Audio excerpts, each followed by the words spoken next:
Noong Sabado ay nagbunutan ng kilay ang ating Kilay! Nagsabunutan yun. Nagbunutan ang ating 15 Resbackers ng araw ng kanilang pagtatanghal. That is so exciting. Yes, sa bunutan na yun, malalaman ko sino ang perform ng Monday, Tuesday, Wednesday, Thursday, Friday. Kung sino magkaharap-harapan. Ganon.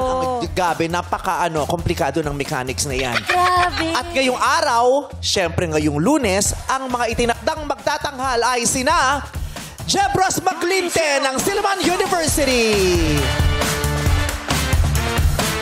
Makakatapat niya rin sina Francine Nicole Doroin ng Marinduque State University.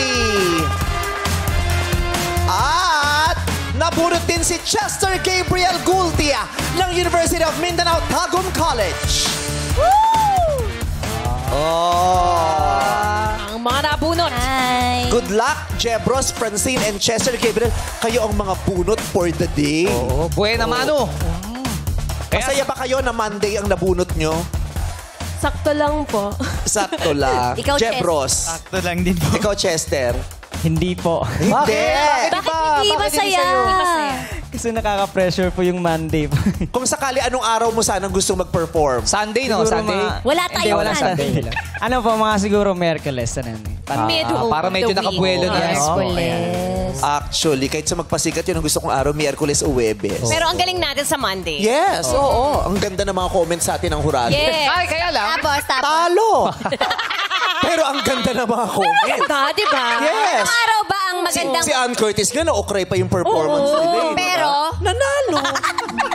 Okay lang, next year. Ano bang araw maganda mag-perform? Wala nang magpa-perform. Wala na magpasikat. Wala na ba? Wala na. Magpapakompetition na lang. Sepak takraw na lang tayo sa magpasikat. Nag-send na nga si Ann, di ba? Sinuggest, anong... Squid Games na lang tayo sa Anong petsa niya sinend? January 2025. Excited Si Ann siya. Curtis, taray, sa chat group, ang topic, magpasikat. Kaya pala hindi pumapasok, nagpa-practice. Pinaghahandaan na tayo. So, ang pasok mo, October paan. Wow. You're such a ball of sunshine.